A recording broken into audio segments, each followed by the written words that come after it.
Dieu dit, « Cher fils, pourquoi insistes-tu sur cette erreur? Combien de fois avez-vous eu l'impression de tourner en rond? Que malgré tous vos efforts, quelque chose d'invisible semble vous retenir. Et si je vous disais que ce n'est pas de la malchance, mais une erreur que vous répétez, même sans vous en rendre compte? Non, ce n'est pas un jugement. C'est un avertissement, un appel venu tout droit du ciel. Dieu essaie de vous parler depuis longtemps, mais vous persistez sur le chemin qui ne fait que blesser, éloigner et détruire. En vérité, il y a une voix en vous, et elle ne vous laisse pas tranquille pour une bonne raison. Peut-être ignorez-vous ce que Dieu vous a déjà montré, peut-être essayez-vous de vous convaincre que vous pouvez encore continuer comme ça. Mais au fond de vous, vous le savez déjà. Quelque chose doit changer, et cela doit changer maintenant. Dans cette vidéo, je vais vous montrer pourquoi Dieu insiste tant sur ce sujet précis. Nous allons parler de foi, de promesses, de transformation, de guérison et, surtout, du pouvoir de prendre un nouveau départ. Vous n'êtes pas ici par hasard. Ce message est la réponse à vos prières. Vous l'avez demandé sans même ouvrir la bouche. Alors, préparez-vous, le cœur ouvert, avec humilité et courage. Car lorsque Dieu parle avec amour, même la douleur devient un pont vers la victoire. Abonnez-vous à la chaîne dès maintenant, activez la cloche et partagez-la avec quelqu'un qui a besoin de l'entendre. Ce pourrait être la parole qui changera un destin. Phrase d'impact. Dieu m'aime tellement qu'il me corrige quand tout le monde me juge. Si cette phrase vous a touché d'une quelconque manière, écrivez dans les commentaires. J'accepte la correction de Dieu parce que je sais qu'elle vient de l'amour. Un appel divin. Il y a des moments où la vie est silencieuse, mais dans ce silence, quelque chose crie. C'est comme si une voix invisible vous appelait au milieu de la nuit, comme si votre cœur se mettait à battre plus vite sans raison apparente. Ce n'est pas de l'anxiété, c'est Dieu, c'est son appel. Et croyez-moi, quand Dieu vous appelle, il ne demande pas seulement votre attention, il prépare votre chemin. Beaucoup ignorent ce premier murmure, s'attendant à un appel tonitruant. Mais le paradis commence généralement par un murmure dans l'âme. Dieu vous appelle maintenant. Pas demain, ni quand tout sera plus calme. C'est maintenant. Et savez-vous pourquoi?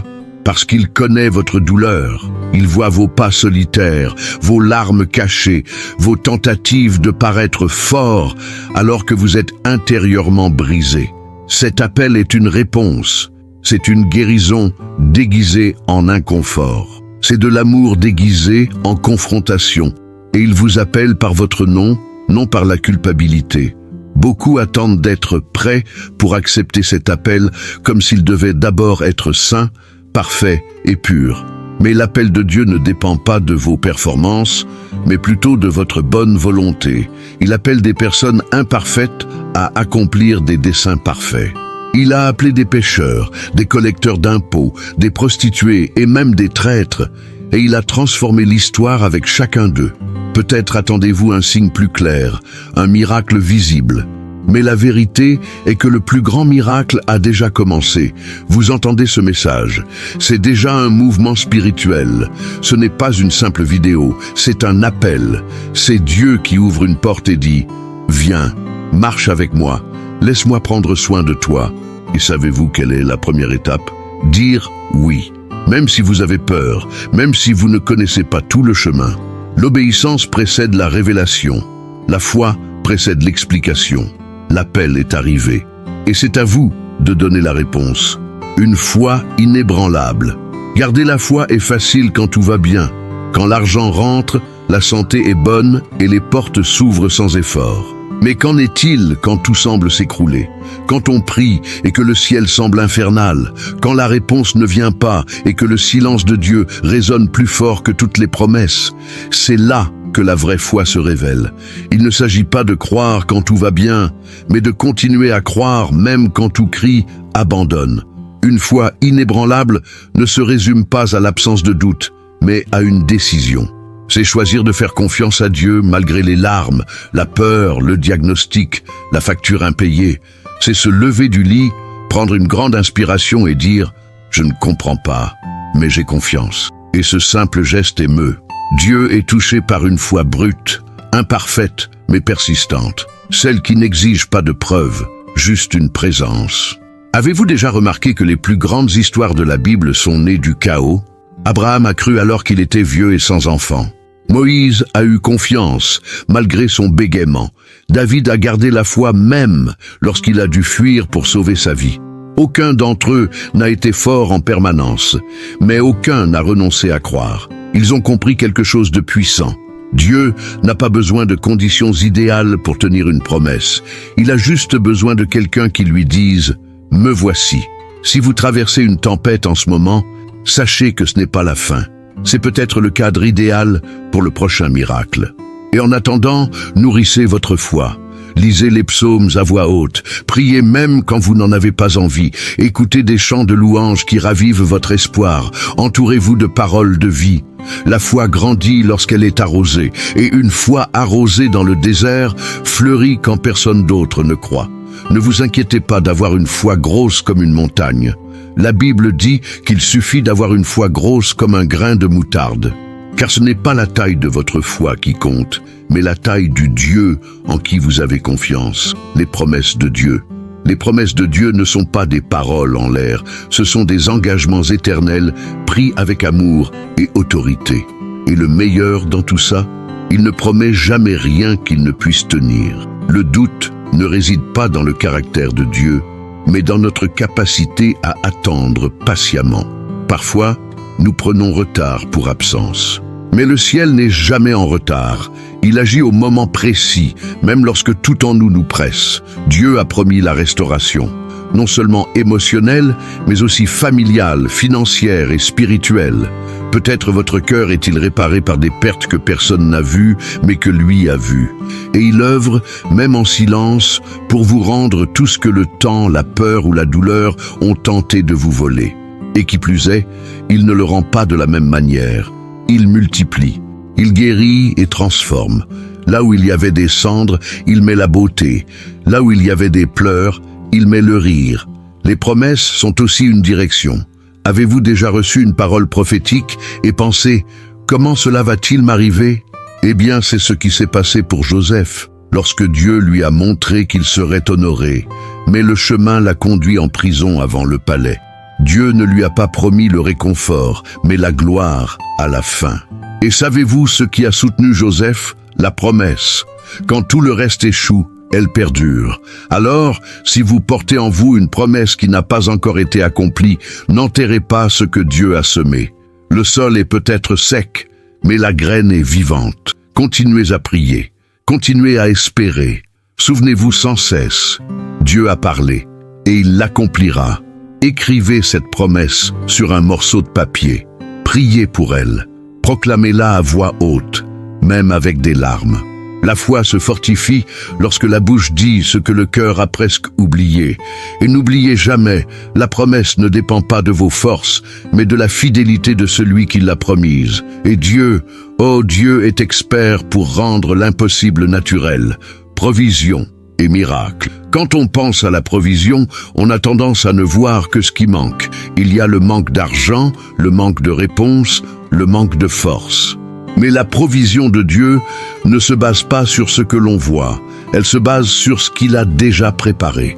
La provision divine ne suit pas la logique du monde, elle opère dans l'invisible et survient souvent de manière inattendue. Quand tout semble épuisé, c'est précisément là que Dieu nous surprend avec quelque chose de nouveau. Avez-vous déjà remarqué que les miracles de Jésus se produisaient toujours là où il y avait pénurie? C'est lorsqu'il n'y avait pas de vin que l'eau se transformait. C'est lorsqu'il n'y avait pas de pain que les multitudes mangeaient à leur faim. C'est lorsqu'il n'y avait pas de vie que Lazare ressuscita. Autrement dit, la pénurie est le stade où Dieu montre que sa provision est illimitée. Et le même Dieu d'hier continue d'agir aujourd'hui. Il n'a pas changé. Peut-être priez-vous pour un miracle financier ou pour des portes qui semblent fermées depuis trop longtemps. Ne vous laissez pas berner par l'idée que Dieu vous a oublié. Il vous apprend à faire confiance même lorsqu'il semble ne plus rester de pain pour toute la semaine. La foi qui grandit dans le désert est celle qui soutient le palais. Et parfois, la plus grande provision n'est pas matérielle. C'est la paix au cœur de la crise. C'est l'espoir quand le monde s'effondre. C'est aussi un miracle. Dieu utilise aussi les gens comme instruments de sa providence. Il peut s'agir d'un ami qui vous envoie un mot, de quelqu'un qui vous tend la main, ou d'une opportunité qui se présente alors que vous ne vous attendiez plus à rien. Alors, soyez prudent. Ne rejetez pas les choses simples qui vous arrivent. Les choses extraordinaires de Dieu se présentent souvent sous des apparences banales. Et surtout, ne cessez pas de prier. Priez comme si vous receviez déjà. Parlez à Dieu comme si vous aviez confiance qu'il est un Père et qu'un Père aimant ne laissera rien manquer. Là où il y a la foi, il y a la provision. Là où il y a un cri, il y a une réponse. Et là où il y a de l'espoir, les miracles fleurissent, même sur la terre ferme. Restauration familiale. La plus grande douleur n'est peut-être pas le manque d'argent, mais la distance entre ceux qui devraient cheminer ensemble. Des familles brisées, des non-dits, des silences plus douloureux que des cris. Beaucoup vivent sous le même toit, mais depuis des années, ils n'ont pas partagé le même cœur. Et au milieu de ce bouleversement émotionnel, Dieu murmure encore « Je peux restaurer ». Car ce qui l'unit, aucune blessure n'est assez forte pour le séparer à jamais. La restauration familiale ne signifie pas un retour en arrière, mais permettre à Dieu de construire un nouvel avenir avec les mêmes noms. Et pour ce faire, il commence par guérir là où personne ne peut voir, à l'intérieur. Il guérit les ressentiments, dénoue les vieilles blessures, atténue la culpabilité cachée et renouvelle la capacité de pardonner. Vous n'avez pas à porter le fardeau de la perfection. Vous devez laisser Dieu agir. Peut-être avez-vous essayé de tout résoudre seul, avec des conseils, en essayant de tendre la main, voire en gardant le silence. Mais la véritable restauration commence par la prière. Elle commence lorsque vous confiez votre foyer au contrôle de Dieu. Lorsque vous priez pour le cœur de quelqu'un, même s'il vous a blessé. Lorsque vous intercédez pour quelqu'un qui semble inflexible. Le ciel répond aux intercesseurs. Et savez-vous ce qui est encore plus beau?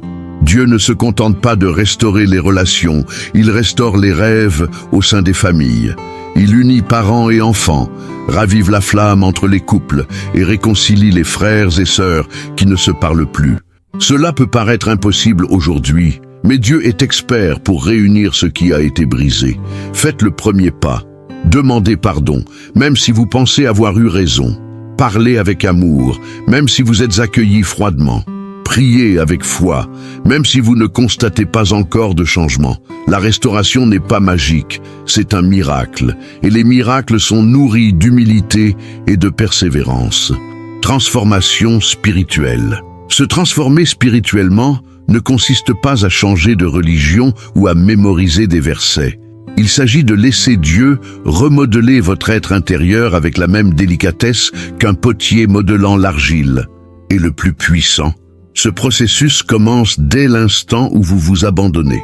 Lorsque vous cessez de vous battre et que vous dites « Seigneur, transforme-moi », la transformation ne se produit pas du jour au lendemain, mais chaque jour où vous choisissez de rester avec lui, quelque chose en vous est guéri, purifié et aligné.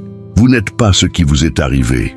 Vous n'êtes pas l'erreur que vous avez commise, ni le traumatisme que vous avez subi. Dieu vous regarde et voit ce qui reste à accomplir. Il ne s'intéresse pas seulement à ce que vous faites, mais à ce que vous devenez. Et pour ce faire, il permet les confrontations. Parfois, il écarte des gens de votre chemin. D'autres fois, il laisse les portes se fermer pour que vous puissiez lever les yeux. Rien n'est dû au hasard dans le processus de transformation. Commencez par l'intérieur. Prenez 5 minutes par jour pour parler à Dieu comme vous parleriez à un ami. Lisez un passage des psaumes et méditez. Notez ce que vous ressentez dans un carnet. Laissez sa présence vous visiter. Petit à petit, les vieilles habitudes s'estompent, les pensées négatives cèdent la place à l'espoir et, sans vous en rendre compte, vous commencez à réagir différemment. C'est subtil, mais c'est réel. C'est une transformation. Et ne vous inquiétez pas si certains autour de vous ne comprennent pas ce nouveau « vous ». La transformation spirituelle est source d'inconfort dans des environnements où régnait la stagnation. Mais ne reculez pas. Dieu purifie, ajuste et aligne votre âme pour quelque chose de plus grand. Votre mission va au-delà du présent. Il vous prépare à vivre votre mission avec maturité, sensibilité et autorité. La chenille n'imagine pas qu'elle volera un jour, mais un jour, elles volent. Pardon et guérison intérieure. Pardonner, ce n'est pas oublier ce qui s'est passé, ni faire comme si de rien n'était. Pardonner, c'est se débarrasser du poison sans nier la blessure. C'est choisir de se libérer de la prison émotionnelle que l'autre personne peut ignorer avoir créée. Et lorsque le pardon se manifeste véritablement, quelque chose de puissant se produit dans le ciel et dans votre cœur. La guérison commence. Non pas une guérison temporaire, mais une libération profonde qui touche les racines de l'âme. Dieu sait où ça fait mal. Il connaît les mots qui vous ont déchirés, les silences qui vous ont laissé sur le bord du chemin, les injustices que vous avez digérées en silence. Mais il sait aussi que tant que vous vous accrocherez à ce fardeau, vous continuerez à saigner intérieurement, même si vous souriez extérieurement. Et c'est pourquoi il vous invite, laisse-moi te guérir, donne-moi ce fardeau. Le pardon est le premier pas vers la guérison intérieure. Parfois, la personne que vous avez le plus besoin de pardonner, c'est vous-même, pour vos mauvais choix, pour les occasions manquées, pour vous être laissé blesser. Et c'est normal. Dieu n'attend pas la perfection, il attend l'abandon. Lorsque vous vous laissez guérir par lui, votre âme se remet à respirer. L'anxiété s'estompe, la honte fait place à la dignité, et la peur est remplacée par la paix. Et vous savez quoi d'autre? La guérison intérieure transforme non seulement votre présent, mais aussi votre avenir. Vos relations s'améliorent, vos décisions deviennent plus judicieuses. Vous commencez à attirer ce que vous repoussiez auparavant. Car une âme guérie transmet la légèreté, et la légèreté attire la grâce. Si vous voulez commencer aujourd'hui, faites ceci. Écrivez le nom de la personne qui vous a blessé et priez. Non pas avec colère, mais avec compassion. Demandez à Dieu de vous aider à lâcher prise. Faites-le pour vous-même, pour votre liberté. Car ceux qui ne pardonnent pas tombent malades. Mais ceux qui pardonnent reçoivent la guérison. But de la vie. Vous êtes-vous déjà demandé « Pourquoi suis-je ici ?» C'est l'une des questions les plus silencieuses et pourtant les plus fortes que l'âme puisse poser. Car peu importe ce que nous accomplissons, sans but, tout semble vide. Mais voici une vérité que vous n'avez peut-être jamais entendue aussi clairement. Dieu a un but précis et puissant pour votre vie. Ce n'est pas générique, c'est personnel, c'est exclusif. Et le but ne commence pas quand tout est résolu. Il naît au milieu du chaos, de la douleur et du doute. Moïse a découvert sa vocation dans le désert. David a été oint roi alors qu'il n'était encore qu'un simple berger. Et vous, où en êtes-vous maintenant ? Vous pensez peut-être être trop petit, trop pécheur, trop ordinaire. Mais là, dans cette simplicité, Dieu commence à esquisser la grandeur qu'il a prévue pour vous. Découvrir votre raison d'être exige le silence. L'écoute est essentielle et le courage de sortir de votre zone de confort. Parfois, Dieu vous dérangera, vous éloignera de lieux qui vous semblaient autrefois sûrs, simplement pour vous pousser vers la destinée pour laquelle vous êtes né. Et croyez-moi, quand vous commencez à vivre avec un but, même les jours difficiles prennent du sens. Vous vous réveillez en sachant que vous marchez vers ce qui compte vraiment. Envie d'un exercice pratique? Prenez un stylo et du papier dès aujourd'hui. Écrivez. Quel don Dieu m'a-t-il accordé? Pensez à ce que vous faites bien, à ce qui vous passionne, à ce qui vous motive. Priez pour y voir plus clair et soyez prêt à tout recommencer si nécessaire. Car accomplir sa mission ne consiste pas à suivre un plan humain, mais à s'aligner sur le plan céleste. Tu n'as pas été créé par hasard, tu n'es pas ici par hasard, et ce que Dieu a pour toi est plus grand que ce dont tu avais rêvé. Il ne t'a pas oublié. Il attend juste que tu dises « Je suis prêt ». Autorité spirituelle. Tu n'es pas faible. Même si tu as été blessé, humilié ou ignoré, il y a en toi une autorité spirituelle qui ne vient pas des hommes, mais directement de Dieu. Et c'est précisément pourquoi l'ennemi cherche à confondre ton identité. Il sait que si tu découvres qui tu es en Christ, aucun mensonge ne te retiendra. L'autorité spirituelle n'est pas de l'arrogance, c'est un positionnement. C'est savoir que tu as un Père qui te soutient.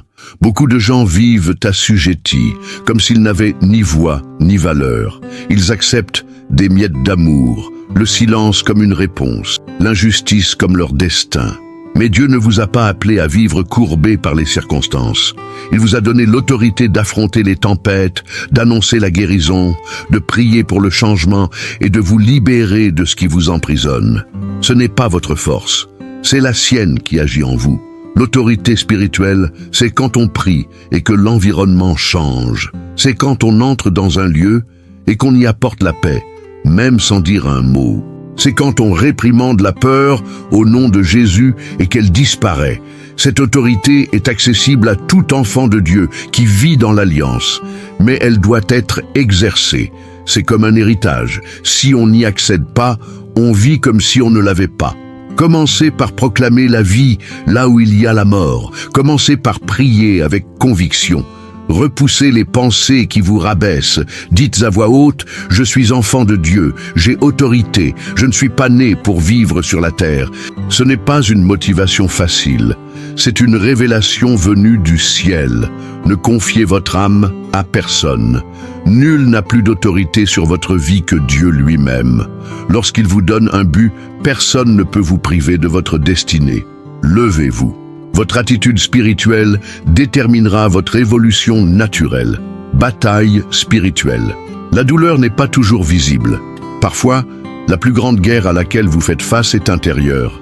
Pensées confuses, crises nocturnes, fatigue inexpliquée, sentiments de culpabilité ou de rejet qui surgissent de nulle part. Ce n'est pas seulement psychologique. Souvent, c'est spirituel. Un combat est en cours et vous êtes au cœur de celui-ci. Mais voici la bonne nouvelle, tu ne te bats pas seul. La Bible est claire, notre combat n'est pas contre la chair et le sang. Autrement dit, tout ce qui vous attaque n'a pas un visage humain. C'est pourquoi les armes humaines sont inutiles. Vous pouvez déménager dans une nouvelle ville, bloquer les gens, essayer d'oublier. Mais si la racine est spirituelle, seule la puissance de Dieu peut briser les chaînes. Et il vous a déjà donné les bonnes armes, la prière, le jeûne, l'adoration, la parole. Vous n'avez pas à craindre. Il vous suffit de combattre avec les armes du ciel. Il y a des jours où l'oppression vous pèse et où vous pensez ne pas pouvoir prier ne serait-ce que 2 minutes. Mais ces jours-là, Dieu vous entend même lorsque vous soupirez, et les anges interviennent. Vous ne le voyez pas, mais vous êtes entourés.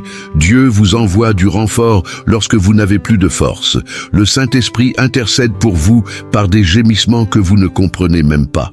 C'est la dimension spirituelle du combat, et vous êtes protégés même sans le savoir. Envie d'une pratique simple mais efficace, prenez un moment chaque jour pour réciter des versets à voix haute. Dites, « Celui qui est en moi est plus grand que celui qui est dans le monde. » Ajoutez des louanges qui exaltent le nom de Jésus.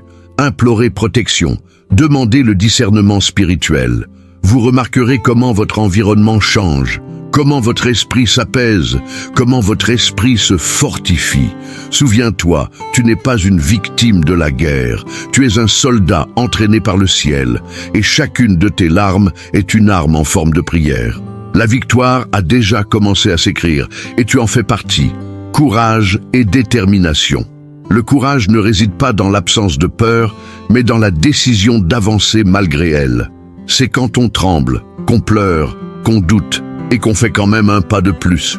Dieu n'a jamais promis que le chemin serait facile, mais il a promis d'être à vos côtés à chaque étape. Et savez-vous ce qu'il en est en vérité?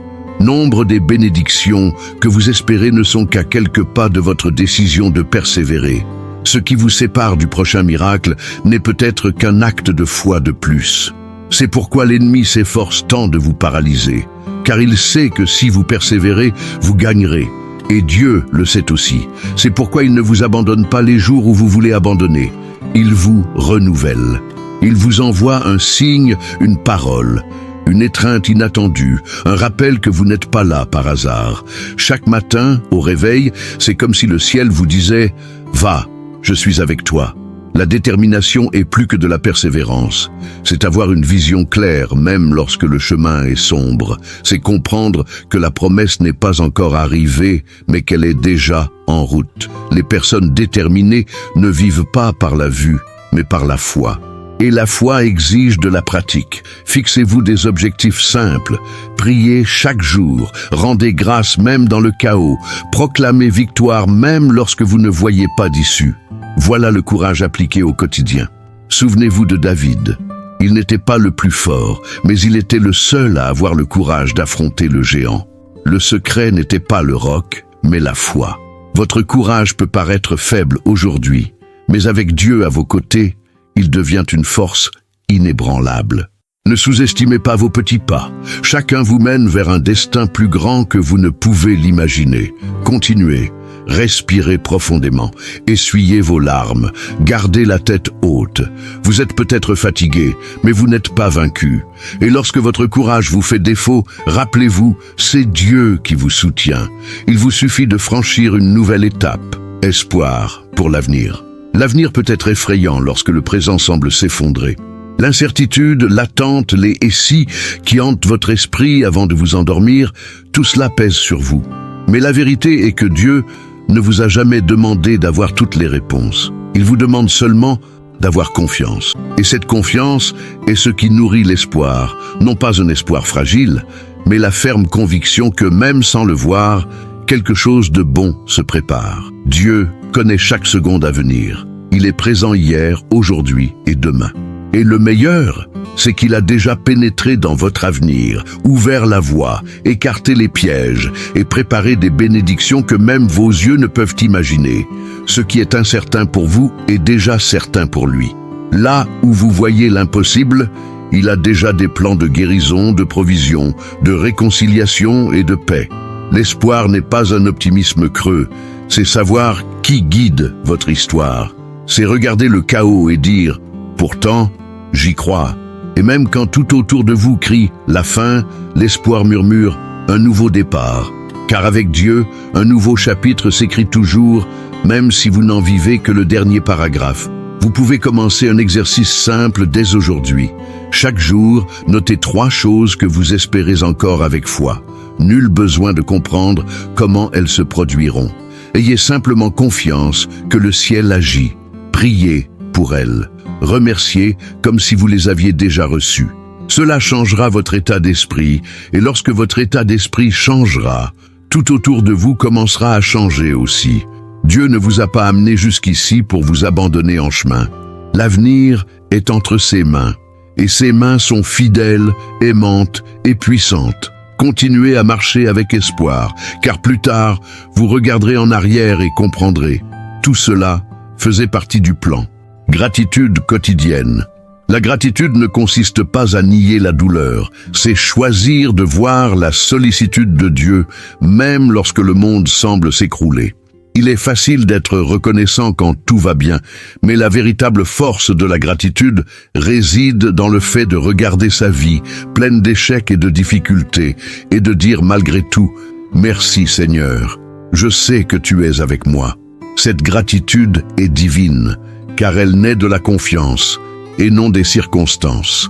Il y a des gens qui passent leurs journées à se plaindre de ce qu'ils n'ont pas, sans se rendre compte qu'ils sont entourés de miracles cachés. L'air qu'ils respirent, la nourriture qu'ils ont, la chance de prendre un nouveau départ. Avez-vous pris le temps, aujourd'hui, d'être reconnaissant d'être en vie?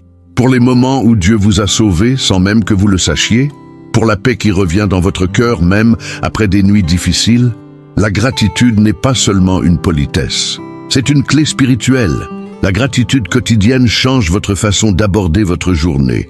En commençant par être reconnaissant, votre esprit s'aligne avec le ciel. Vous cessez de vous focaliser sur les problèmes et commencez à entrevoir des solutions. Et ce n'est pas que de la théorie, c'est de la pratique. Commencez votre journée en priant et en énumérant à voix haute 5 raisons d'être reconnaissant. Cela peut paraître simple, mais vous sentirez le poids de votre âme s'alléger et votre légèreté revenir. Même Jésus, avant de multiplier les pains, a rendu grâce. Avant de ressusciter Lazare, il a rendu grâce. La gratitude précède les miracles. Car lorsque vous rendez grâce, vous dites « j'ai confiance », même si je ne le vois pas.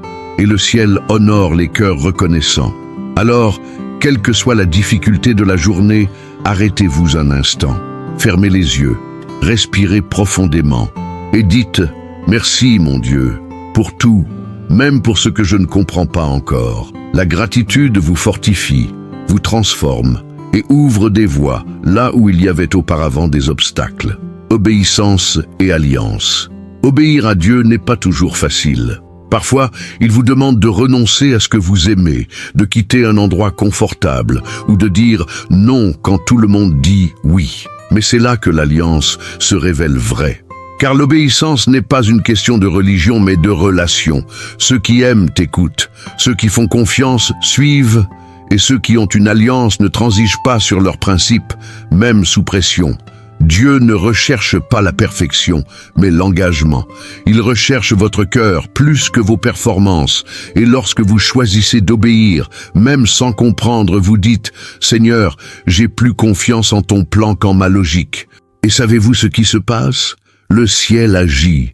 Car l'obéissance attire la faveur, ouvre des portes, déverrouille des destinées et réalise des promesses jusque-là verrouillées. L'alliance avec Dieu se manifeste par de petits gestes. Lorsque vous choisissez de pardonner, même si vous avez raison. Lorsque vous dites la vérité, même si cela vous coûte quelque chose. Lorsque vous prenez du temps pour être avec lui, sans rien demander, juste pour entendre sa voix. Ce type d'abandon est rare et puissant. Ceux qui ont une alliance avec Dieu portent une marque dans leur esprit. Et cette marque éloigne le mal, attire la protection et guide leurs pas. Voulez-vous renforcer votre alliance avec lui? Commencez par des actions simples. Priez chaque jour, même si ce n'est que 5 minutes. Lisez un chapitre de la Bible en commençant par les évangiles. Écrivez ce que Dieu vous dit. Vivez avec intention. Décidez d'être fidèle lorsque personne ne vous regarde. Cette obéissance discrète et vue est récompensée par le ciel. Rappelez-vous, l'obéissance est le langage de ceux qui prennent leur foi au sérieux. Et l'alliance avec Dieu ne vous libère pas des combats, mais elle vous garantit la victoire dans chacun d'eux. Victoire garantie. Vous ne le voyez peut-être pas encore, mais une victoire est déjà décrétée au ciel, à votre nom. Dieu ne commence pas quelque chose dans votre vie pour l'abandonner à mi-chemin. Il est fidèle jusqu'au bout. Et lorsqu'il promet la victoire, ce n'est pas une possibilité, c'est une certitude.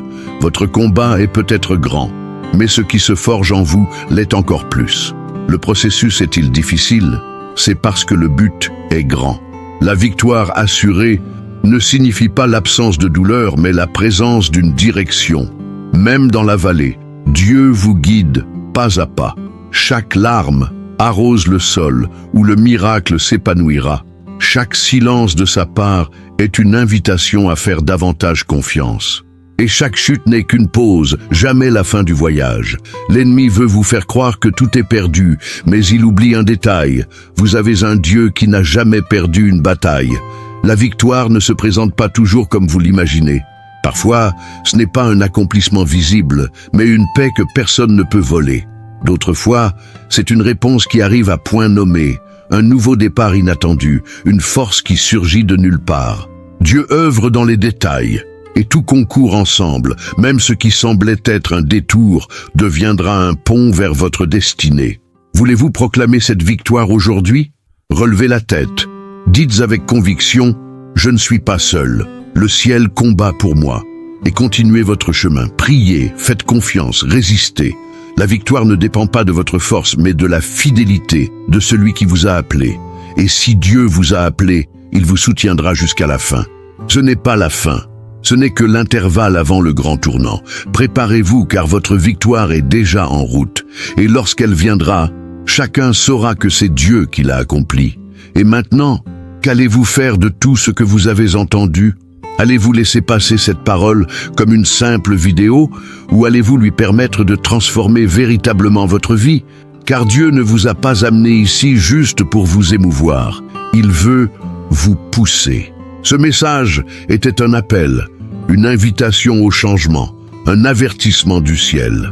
Et la réponse est en vous. Qu'est-ce qui vous retient encore? Quel pas de foi remettez-vous à plus tard? De quoi avez-vous besoin de vous détacher pour vivre pleinement ce que Dieu réserve à votre histoire? Il est temps d'arrêter de négocier avec la peur et de commencer à marcher par la foi. La victoire est garantie, mais la décision de prendre position vous appartient. Êtes-vous prêt à obéir, à faire confiance et à vous aligner sur le dessein de Dieu? Relisez chacun des sujets que nous avons partagés aujourd'hui et demandez-vous « Qu'est-ce que Dieu me demande maintenant ?» Peut-être est-ce le pardon, peut-être est-ce le courage, peut-être est-ce simplement le silence et la confiance. Quoi qu'il en soit, il vous donnera la force. Vous n'êtes pas seul. La présence de Dieu vous accompagne à chaque étape du chemin. Si ce message vous a parlé, commentez ci-dessous « Je reçois cette parole et je donne mon oui à Dieu ». Partagez avec quelqu'un qui a également besoin de cette touche spirituelle. Et bien sûr, abonnez-vous à la chaîne dès maintenant. Activez la cloche pour ne manquer aucun message comme celui-ci et aidez-nous à diffuser la lumière de Dieu à davantage de personnes. Votre clic pourrait bien être le miracle tant attendu.